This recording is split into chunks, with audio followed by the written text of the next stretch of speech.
Fraying threads. It happened after Alisay and I saw the children back to there. We chanced to meet Thancred there, returning from his mission.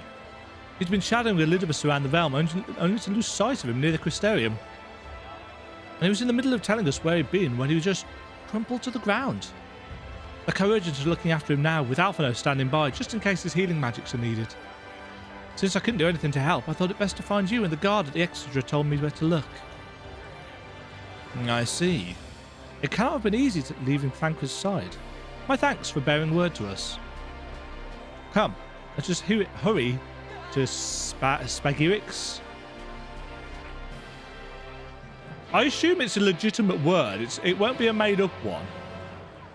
Whoa! The one problem with there being this many people here is that it's difficult to target the NPCs. Rune found you then. We had to send the children off earlier than planned, but they understood. I fear this bodes ill, not just for Thancred. Thancred, shouldn't you be resting? I can't even tell that he's not resting, there's so many people here. It appears our friend has already awakened. For that, at least, we can be thankful. Right.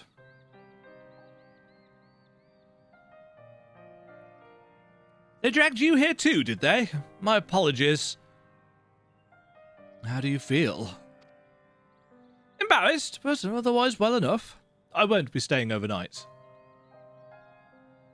This episode was not the result of any injury I could find. Thancred's ether, however, did show signs of instability, and I did what I could to calm the fluctuations. And all of this happened without warning? Not exactly. You'll doubtless recall the time Urianger nearly drowned and I gallantly went to his rescue. When his water-walking charm failed, he was tired, as were you when you got back. Yeah, we were both spent, yes, on account of which you begged us to rest, which, in retrospect, may have been a good idea. The fact is, I've been experiencing regular bouts of lightheadedness ever since. There's no actual fainting until now.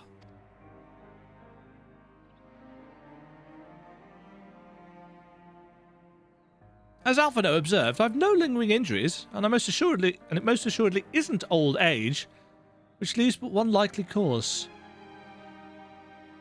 The link between body and soul has weakened further. Time grows short. We must complete the spirit vessel with all haste. To that end, Demajen, might I trouble you to make a trip to the source? In addition to looking in our friends' bodies, I'd have you consult Kryl about our plan. If she has any concerns, we should at least endeavour to address them prior to proceeding. Leave it to me! In the meantime, we should get back to laying bare Elidibus's plots. Thus far, I have learned this much, that in each of the places he has visited, there have been sightings of suspicious black-clad strangers. Moreover, the coming of these shady individuals has invariably coincided with some manner of misfortune. Beasts terrorising settlements, blight ravaging crops. You know the sort of thing. He's trying to raise the populace up, isn't he? Like he did with the Sin Eaters. All of which serves rather conveniently to make Elidibus's call for new heroes reverberate that much more loudly in the hearts of his audience. And you think these black-clad strangers are Ascians? I do, and I fully intend to investigate further. Though for that I shall require additional feet on the ground. You can count on me. Gods know I've been itching to get out there for a while. Mayhap Urianger too can be prevailed upon to join in your efforts. He's already provided copious guidance on the matter of the spirit vessel's construction. It is for Bekalug and I to wrestle with the rest. Well, if you could spare the old boy, we may as well make use of him. I'll go and give him the good news. You'll do no such thing. However heedless you are of your own well-being, if you care at all for Reen's feelings, you'll stay in bed until you're needed. Alphino and I will find Urianger.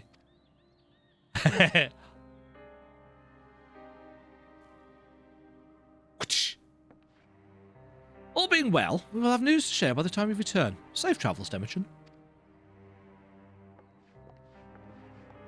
Off we pop.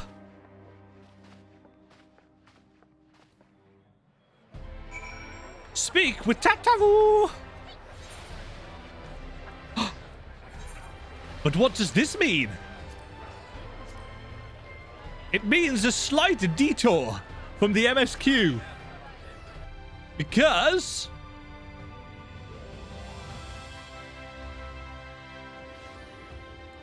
And... Up! Yes! Whee!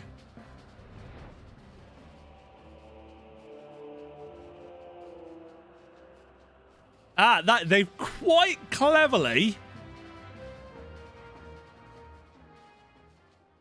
Yes, they've put the zone lines in quite a clever place to mean that they don't need to render too much of the distance. It makes sense. You know, there's a lot of zone here that it would have been really, really awkward to faff around in.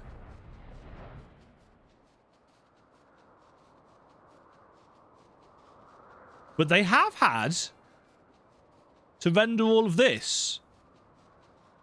Because there was zero way of seeing this before. What's this? Yellow bubble.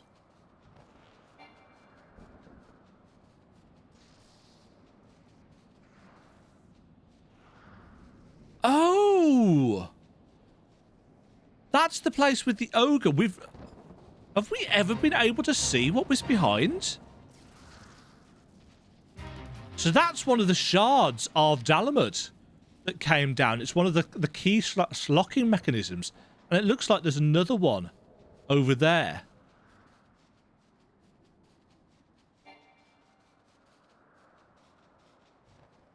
Now, obviously, it's not going to let us fly over Silvertier. No, there's a zone line being added in there by the look of it. Although, it is going to let us fly over some of it. It would seem. So, where are we now? Yeah, that's the Crystal Gates. That's what lets us get into... Oh, and of course, they've actually had to render out the passageway now, haven't they? I don't know whether they did that before. I don't know whether it was actually part of the zone or not.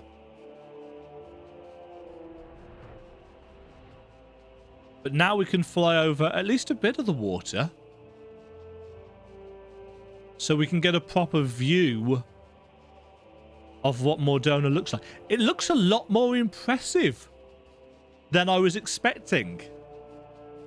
Especially with all this effect hanging in the air. Obviously, if this was like a single-player RPG, they could make all of these things like react to us. The wisps in the air.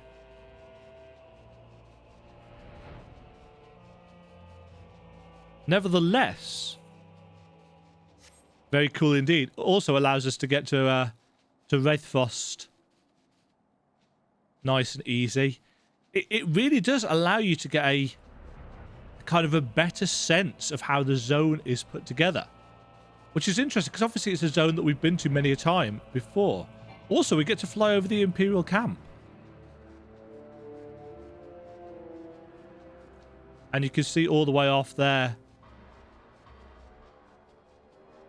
in the distance. But also, I'm assuming they've had to put these details up here. Because again, I don't think from the ground you would have been able to see these. Well, maybe you could. I don't know. I'd have to go back and check. Also, there's a random tree up here.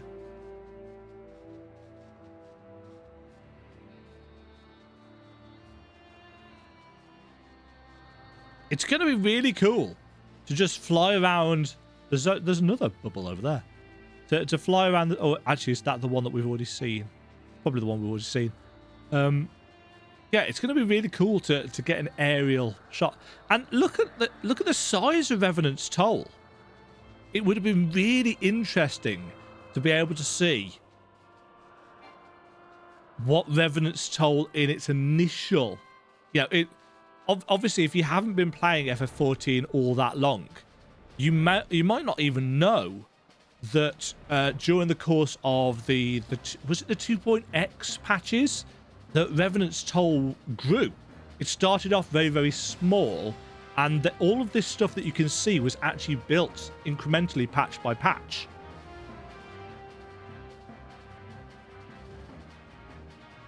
It would have been really interesting to see that from the air. Right, a terrible thing's going to happen at the Rising Stones.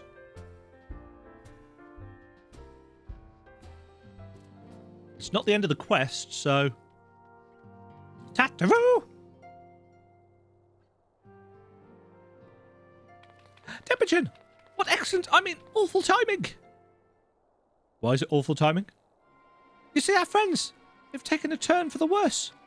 Quarles hardly had a moment's rest these past few days.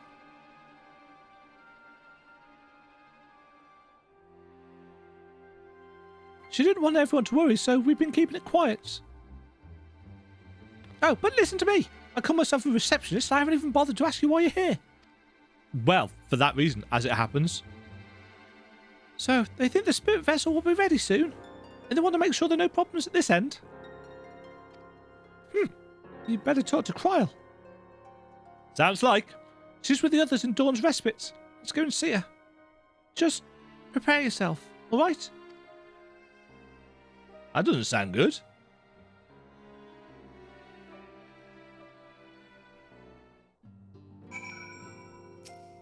Have we been through here before? Did we come through here once?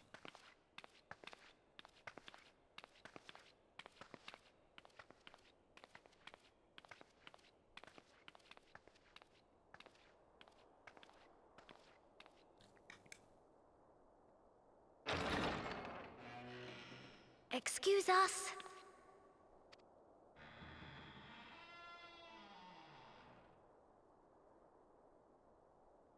It's very dark in here.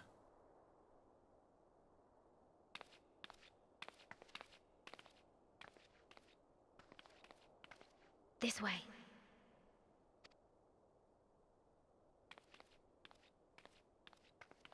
Close the door, Demajen.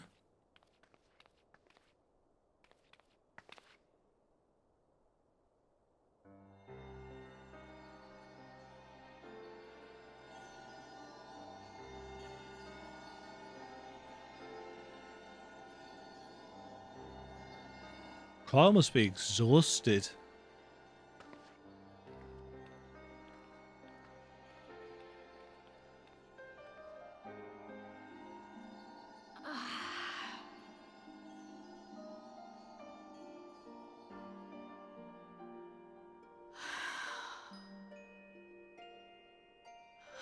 I would rather you hadn't seen this. I'm sorry. We have urgent tidings. Oh, no, I'm not angry with you. On the contrary, I know full well how hard everyone has been searching for a way to return home. And I had hoped to afford you the time you needed. We were out of time. But given our friend's present state, perhaps it was for the best that you came. That sounds ominous.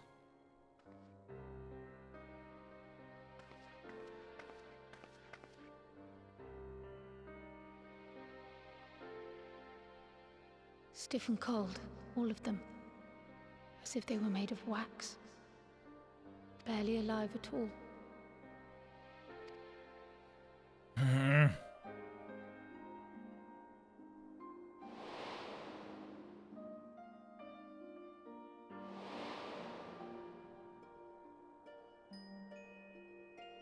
Why did we get to Alphino first?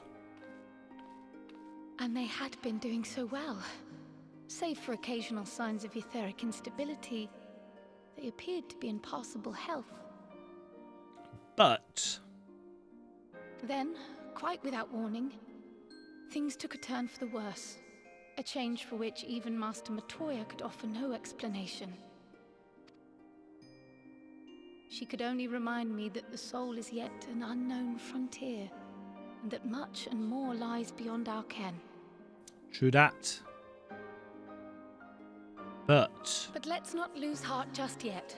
At times like these, it is all the more important that we remain positive. Why? I but this moment succeeded in quelling a fluctuation in Thancred's ether. And while the others have weakened, they have remained relatively stable. I believe I may leave my post for a moment. So come, let me hear your tale outside.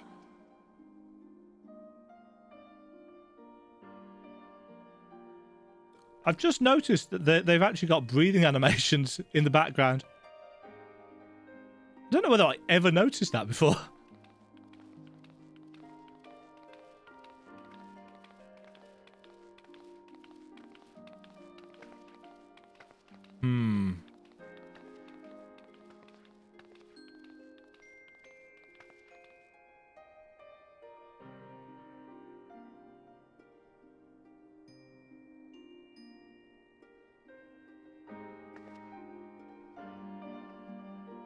It looks like, because of the glasses, it looks like I'm giving everybody a very stern, teacherly glare.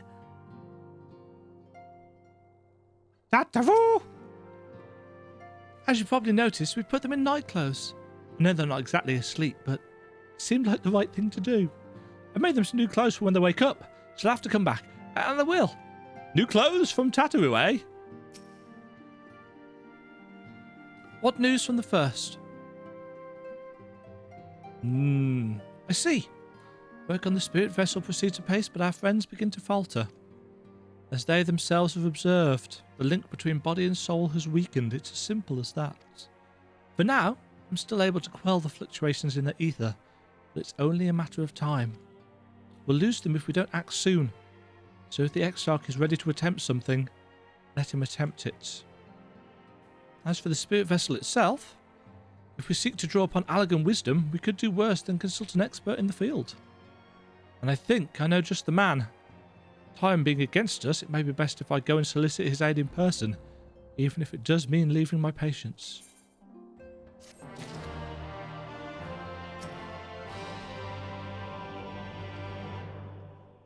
Do take your ease while you can. I plan to. I plan to go and take a break and get some more liquid drink. Because it's really warm in here. It's not actually even that warm outside, but I do have like multiple lights on for the camera. Things aren't looking good for the Scions. As I've mentioned multiple times, there has been seemingly a reluctance to kill off any of the major characters. Obviously, we had Minfilia sacrificing herself, but that was different. I spoke in the level 57-ish stuff about Thancred and his fight with Ranjit, and how that would have been an ideal opportunity for a heroic final battle, which they didn't take. I wonder if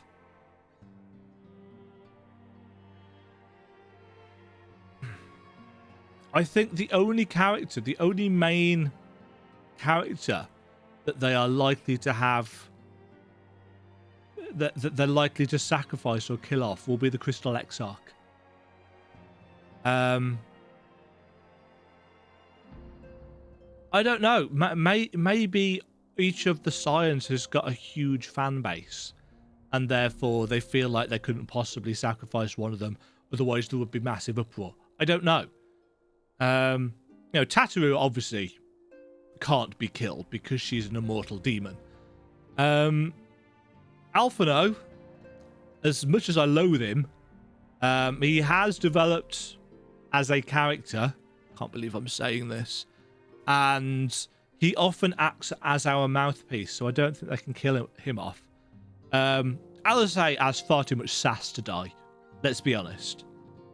Ishtola, they've already faked us out with death a couple of times, and she's been rescued, Flo and all that.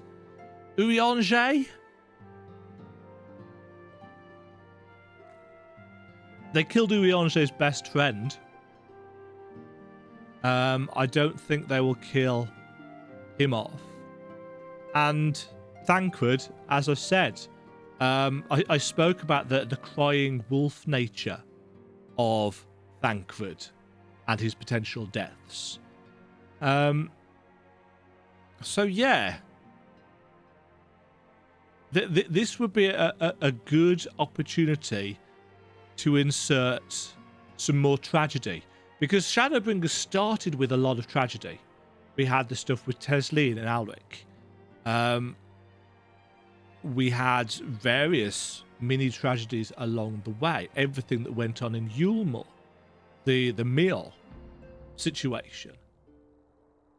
But since defeating Emet-Selch, for the most part, it has been a building up of knowledge and triumph. And whilst that does create an interesting counterpoint, I kind of feel like a little bit of tragedy towards the end of this tale would not go amiss. And I think it's likely to be the Crystal Exarch. But it would be interesting to me if they took one of the Scions out as well. We'll have to see what happens next time. Thank you very much for joining me, everybody. Hope you have enjoyed this narrated experience. My voice acting is all over the place today because I've been in lockdown for months now. So my normal teacher practice at speaking is all out the window. Until next time, tomorrow or later. I don't know how often I'm going to put out these videos. Have yourselves a good one. Stay safe out there. Cheerio. Thank you very much for watching. If you enjoyed the video, why not click the like button and consider subscribing. Remember, you can ring the bell notification icon to get notified when new videos go live. And until next time, cheerio.